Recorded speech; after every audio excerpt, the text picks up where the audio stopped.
gente vai falar aqui então dessas técnicas essenciais, tá bom? Começando pelas técnicas de permeabilização da via aérea, as técnicas manuais.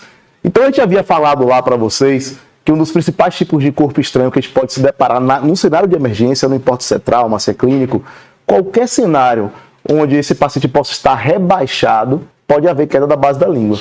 Então eu preciso saber reconhecer, certo, o paciente que tem uma queda de base de língua. O mais comum, pessoal, num cenário onde você tem uma obstrução justamente pela queda da base da língua, é você ter uma obstrução parcial, certo? Esse é o mais comum.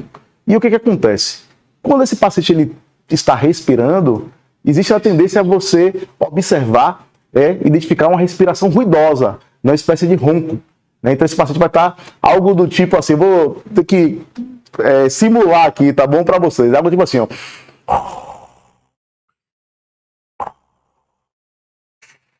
Então você abordou um paciente nesse contexto, tá? Que tem uma queda de base de língua, tá ali roncando, por exemplo, certo? Uma estratégia interessante, se for trauma, com certeza, porque você vai restringir o movimento da coluna do paciente durante a permeabilização, é você fazer, por exemplo, uma técnica que a gente falou ali, que é o jaw crush, tá bom? Que é essa tração mandibular. Então o jaw crush, eu vou primeiro mostrar como é que ela deve ser feita, tá bom? Vou falar de algumas possibilidades também, algumas adaptações que a gente pode estar realizando, e vou falar mais uma vez aqui um pouco de um racional teórico e falar dos principais equívocos, tá bom? Que as pessoas cometem eventualmente, tá bom? Durante a realização do procedimento. Então o paciente está lá, ó. O que eu quero? A língua, ela tá aqui, ó. Ela caiu, certo? Nessa direção posterior e obstruiu a via aérea do paciente. O que eu quero, pessoal, é fazer o quê? Ó? Uma anteriorização dessa mandíbula. Eu não quero fazer nem para cá, nem para lá. Muita gente acha que o jaw crush é isso aqui, ó. Você tá lá e você abriu. Na verdade, aqui você não abriu a via aérea do paciente. Aqui você abriu a boca do paciente, certo? A língua continua lá obstruindo, certo? Continua roncando, né? Então, como é que a gente pode fazer aqui? Eu tenho que anteriorizar a mandíbula, certo? Algo como a literatura às vezes até traz assim, ó. É como se você posicionasse a arcada dental inferior, certo? Anteriormente a essa superior. Como se você fizesse isso aqui, ó, no paciente. Então você vai chegar aqui, por exemplo, ó, e vai só anteriorizar a mandíbula, certo? Anteriorizar o máximo mesmo, tá? Porque perceba aqui, ó, se fosse num cenário prático, ó, tá.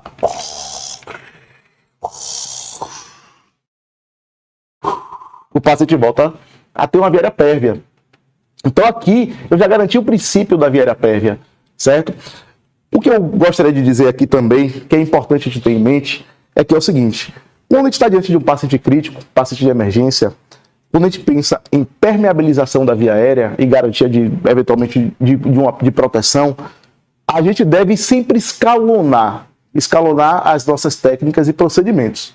Sempre do mais simples para o mais avançado. Por que do mais simples para o mais avançado? Não é à toa. É porque o mais simples é mais rápido. Uma via aérea obstruída, ela tem o potencial de levar esse paciente a uma parada por hipóxia também muito elevado.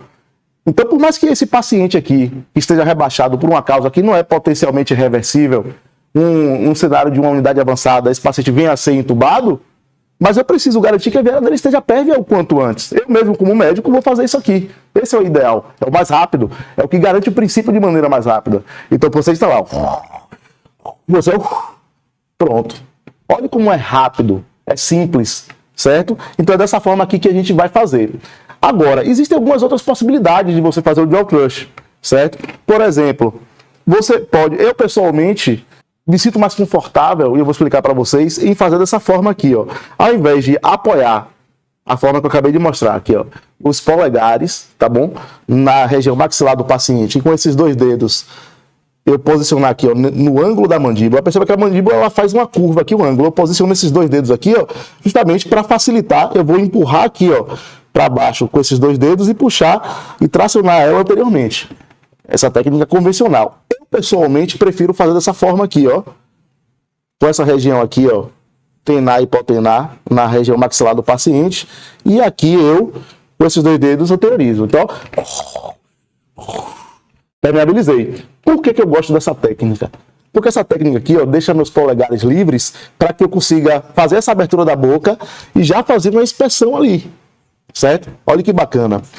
E outras possibilidades também, tá? Você pode abordar o paciente pela frente. Então, por exemplo, eu vou colocar aqui para ficar um pouquinho mais didático, para o pessoal enxergar, certo? O que a gente pode fazer? Vamos lá. Então, você pode, por exemplo, ó, adaptar essa técnica. Você pode abordar o paciente de frente, tá? Então, ele tá lá, você vai, ó, o mesmo princípio, você chegou aqui, ó, é isso aqui que é o jaw thrust. Erros comuns, certo? Você iniciou a permeabilização, achou que a veia está pérvia, e aí você soltou. Soltou a veia, se o paciente continua rebaixado, a língua cai novamente. Então você precisa manter alguma técnica de permeabilização. Você não pode só fazer uma vez, né? Porque dá a impressão às vezes assim, ó, abriu a via aérea, pronto, abriu. Se você soltou, ela obstruiu novamente. Tá bom? Então isso a gente tem que ter em mente. Vamos pensar aqui agora em outras possibilidades, certo? Alguns profissionais, algumas pessoas, né, elas costumam relatar, referir que elas têm dificuldade, né, de realizar esse procedimento aqui, né, porque cansa. E aí, qual é uma outra possibilidade? É o chin lift. Se você olhar na literatura, por exemplo, o PHTLS atualmente, ele vai realizar o chin lift da seguinte forma. Chega mais perto aqui, Vitão, para o pessoal ver, certo? Ele vai pegar aqui ó, no mento do paciente e vai realizar essa tração. O princípio é o mesmo, anteriorização da mandíbula. Então tá lá, permeabilizei. Só que o que acontece, pessoal? Isso aqui na prática, não é todo paciente que a anatomia dele vai ser favorável para você realizar dessa forma. Então, eu também, pessoalmente, acabo preferindo uma outra adaptação para essa técnica, que é o seguinte, ó, dessa forma aqui, você, o paciente está lá, ó, você pega aqui por dentro da boca mesmo, ó, e traciona a mandíbula. Permeabilizei a viária do paciente do mesmo jeito, certo? Alguns advogam que se você botar a mão aqui dentro, corre o risco do paciente morder. Pessoal, isso aqui é muito difícil de acontecer.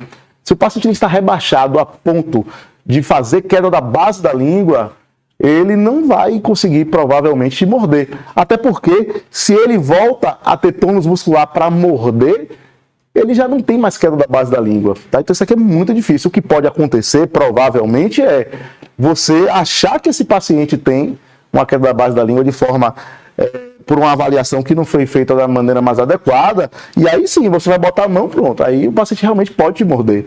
Tá? Mas se ele está rebaixado a ponto de fazer queda da base da língua, isso é algo assim, muito pouco provável que aconteça o paciente vir a morder a mão do socorrista nesse cenário. Mas cabe sempre o alerta, né? Ficar atento, até porque o paciente ele pode recobrar, né, nível de consciência e isso vinha acontecendo. A gente tem que ficar atento sempre.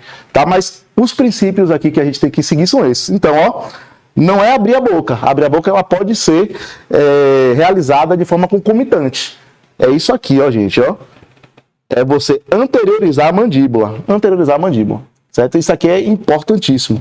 E eu vou trazer novamente isso aqui quando a gente for falar da ventilação, tá? Com bolsa válvula máscara, tá? A gente vai falar aqui de algumas possibilidades para que você, se precisar lançar a mão desse dispositivo, de uma ventilação com o bolsa válvula máscara, por exemplo, você consiga fazer essa permeabilização de maneira eficiente, concomitantemente à ventilação que estará sendo realizada. Tá? Então, essa aqui é a técnica.